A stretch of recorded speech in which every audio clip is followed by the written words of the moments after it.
ನಮಸ್ಕಾರ ಎಲ್ರಿಗೂ. ಈ ವಿಡಿಯೋ ಮಾಡೋಕ್ಕಾದರೆ ಆಡು ಭಾಷೆಯಲ್ಲಿ ಮಾತಾಡೋದು ತುಂಬ ಕಷ್ಟ. ಆದರೂ ಇದನ್ನು ಪ್ರಯತ್ನ ಮಾಡಿದೆ. ಎಂತಕ್ಕೆಂದರೆ ನಂಗೆ ಆಡು ಭಾಷೆ ಕಾಣೆ ಆಗ್ತಾ ಇದ್ದಂಗೆ ಅನಿಸ್ತಾ ಇದ್ದು ನನಗೆ. ಇದು ತುಂಬ ಕಷ್ಟದ ಭಾಷೆ, ಕಷ್ಟದ ಶಬ್ದ, ಒತ್ತಕ್ಷರ ಜಾಸ್ತಿ. ಹಾಗಾಗಿ ಪ್ರಯತ್ನ ಮಾಡುವ, ಉಳಿಸ್ಕೊಂಬ, ಮರ್ತೋದ ಶಬ್ದ ಎಲ್ಲ ಮತ್ತೆ ನೆನ್ಪು ಮಾಡ್ಕೊಂಬೇಡಿ ಆಡು ಭಾಷೆಯಲ್ಲಿ ಮಾಡ್ತೆ. ಇದು ಹಲಸಿನ ಹಣ್ಣಿನ ಬೀಜದ ಕಾಫಿ. ಇದಕ್ಕೆ ನಾನು ವಿಡಿಯೋ ಎಲ್ಲ ನೋಡಿದಾಗ ಜಾಫಿ ಅಂದರೆ ಜಾಕ್ ಫ್ರೂಟ್ ಸೀಡ್ಸ್ ಕಾಫಿ ಹೇಳಿ ನೋಡಿದ್ದೆ. ಹೋದ ವರ್ಷವೂ ಮಾಡಿದ್ದೆ. 1 ವರ್ಷಗಟ್ಟಲೆ ಅದನ್ನು ಇಟ್ಕೊಂಡು ಕಾಫಿ ಮಾಡ್ಕೊ ಕುಡ್ದಿದ್ದ, ಚಲೋ ಇದ್ದಿತ್ತು. ಹಾಗಾಗಿ ಈ ಸಲನೂ ಹಲಸಿನ ಹಣ್ಣಿನ ಬೇಳೆ ರಾಶಿ ಇದ್ದಿತ್ತು, ಅದಕ್ಕೆ ಅದನ್ನು ಮಾಡಿದೆ. ಇದಕ್ಕೆ ಅದು ಮೇನ್ ಅಂದರೆ ಹಲಸಿನ ಹಣ್ಣಿನ ಬೇಳೆ ಆಗೋ, ಎಂತಕ್ಕೆಂದರೆ ಕಾಯಿನ ಬೇಳೆ ತಿಂಬಲಾಗ್ದಡ ಹಲಸಿನ ಹಣ್ಣಿನ ಬೇಳೆನ ಈ ರೀತಿ ಜಪ್ಪಿ ಅದ್ರ ಸಿಪ್ಪೆ ತೆಗೆದು ಎಲ್ಲ ಸರಿ ಇದ್ದದನ್ನು ನೋಡ್ಕೊಳ್ಳೋ. ಸ್ವಲ್ಪ ಕಪ್ಪಾಗೋದು ಅಥವಾ ಬಣ್ಣ ಬೇರೆ ಆಗೋದು ಹಾಗಿದ್ದೆಲ್ಲ ಹಾಕಲಾಗ ಸರಿ ಇದ್ದದನ್ನು ನೋಡಿ ಹಿಂಗೆ ಮಾಡಿ ಅದನ್ನು ಗ್ಯಾಸ್ನ ಮೇಲೆ ಮಧ್ಯಮ ಉರಿಲಿ, ಮಧ್ಯಮ ಬೆಂಕಿಲಿ, ಅಂದರೆ ಸಣ್ಣ ಬೆಂಕಿನೂ ಅಲ್ಲ ದೊಡ್ಡ ಬೆಂಕಿನೂ ಅಲ್ಲ, ಅದರಲ್ಲಿ ಅದ್ರ ಹುರಿದ್ರೆ ಅದು ರಾಶಿ ಹುರಿಯೋಲಾಗ, ಅಂದರೆ ಕತ್ತೊಪ್ಪಷ್ಟು ಹುರಿಯೋಲಾಗ ಸ್ವಲ್ಪ ಹುರಿದು ಅದು ಸ್ವಲ್ಪ ಏನು ಮಿಕ್ಸರಿಗೆ ಹಾಕಲು ಬತ್ತು ಹೇಳುವಷ್ಟು ಆದಮೇಲೆ ಅದ್ರ ತಣಿಯಲು ಬಿಡ.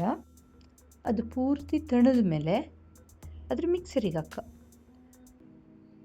ಸ್ವಲ್ಪ ರಾಶಿ ಗಟ್ಟಿ ಇದ್ದದ್ದೆಲ್ಲ ನೋಡ್ಕೊಂಡು ಹಾಕಿ, ಅಂತಕ್ಕೆಂದ್ರೆ ಸರಿಯಾಗಿ ಜಪ್ಪದೇ ಹೋಗೋದು. ಉಂಡುಂಡೆ ಥರ ಇದ್ದರೆ ಮಿಕ್ಸರ್ನ ಹಲ್ಲು ಹಾಳಪ್ಪು ಚಾನ್ಸ್ ಇರ್ತು. ಹಾಗಾಗಿ ಸರಿಯಾಗಿ ನೋಡ್ಕೊಂಡು ಮಿಕ್ಸರಿಗೆ ಹಾಕಿ. ಮಿಕ್ಸರಿಗೆ ಹಾಕಿದ್ಮೇಲೆ ಅದರಲ್ಲಿ ಜರ್ಜರಿ ಉಳಿತು, ಪೂರ್ತಿ ಎಲ್ಲದು ನೈಸ್ ಆಗ್ತಿಲ್ಲ. ಅದಕ್ಕೆ ನಾ ಎಂತ ಮಾಡಿದ್ದೆ, ಇನ್ನೊಂದು ಸಲ ಈ ಕಳೆದ ವರ್ಷ ಮಾಡಿದಾಗೂ ಹಿಂಗೆ ಮಾಡಿದ್ದೆ. ಅದನ್ನು ಇನ್ನೊಂದು ಸಲ ಮಿಕ್ಸರಿಗೆ ಹಾಕ್ಕೊಂಡು ಇನ್ನೊಂದು ಸಲ ಹುರಿದು ಮತ್ತು ಮಿಕ್ಸರಿಗೆ ಹಾಕ್ಕೊಂಡು ಸಾಣಿಸಿದೆ. ಎಂತಕ್ಕೆಂದರೆ ಜರಿ ಮೇಲಿರ್ತು, ನೈಸ್ ಇಟ್ಟು ಅಡಿಗಿರ್ತು ಹೇಳಿ ಸಾಣಿಸಿದೆ. ಸಾಣಿಸಿದ ಮೇಲೆ ಮತ್ತು ಮೇಲೆ ಉಳಿದು ಪುಡಿ ಇರ್ತಲ್ಲಿ ಅದನ್ನು ಮತ್ತೆ ಹುರಿದು ಮತ್ತು ಮಿಕ್ಸರಿಗೆ ಹಾಕಿ ಎಲ್ಲದು. ಆವಾಗ ಸುಮಾರು ಎಷ್ಟೇ ಅಂದರೂ ಅದು ಮಿಲ್ಲಲ್ಲಿ ಮಾಡ್ದಂಗೆ ಪೂರ್ತಿ ನೈಸ್ ಆಗ್ತಿಲ್ಲ, ಸ್ವಲ್ಪ ಜರಿ ಇರ್ತು. ಹಾಗಾಗಿ ಅದನ್ನು ಮತ್ತೆ ಮಿಕ್ಸರಿಗೆ ಹಾಕಿ ಅದು ನೈಸ್ ಆದಮೇಲೆ ಅದನ್ನು ಮತ್ತೊಂದು ಸಲ ಬಂಡಿಲಿ ಹಾಕ್ಕೊಂಡು ಸಣ್ಣ ಬೆಂಕಿಲಿ ಹುರಿಯೋ. ಎಂತಕ್ಕೆ ಅಂದರೆ ಅದು ನೈಸ್ ಆದ್ರೆ ಮಾತ್ರ ಅದು ಹಾಲಿಗೆಲ್ಲ ಹಾಕಿದ್ರೆ ಚಲೋ ಆಗಿ ಕಾಫಿ ಥರ ಆಗ್ತು. ಅದಕ್ಕೆ ಅಂದ್ರೆ ಕೊನೆಗೆ ಎಲ್ಲ ಮುಗಿದ ಮೇಲೆ ಮತ್ತೊಂದು ಸಲ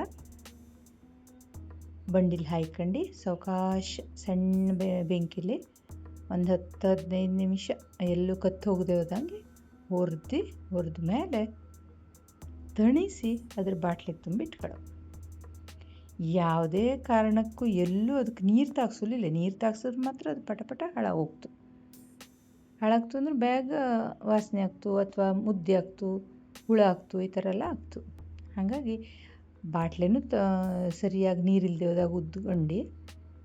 ಹೋದಂಗೆ ಉದ್ಕೊಂಡು ಕಡೆಗೆ ಇದನ್ನು ತಣದ ಮೇಲೆ ಬಾಟ್ಲಲ್ಲಿ ತುಂಬಿಟ್ಕೊಂಡ್ರೆ ಆಯ್ತು.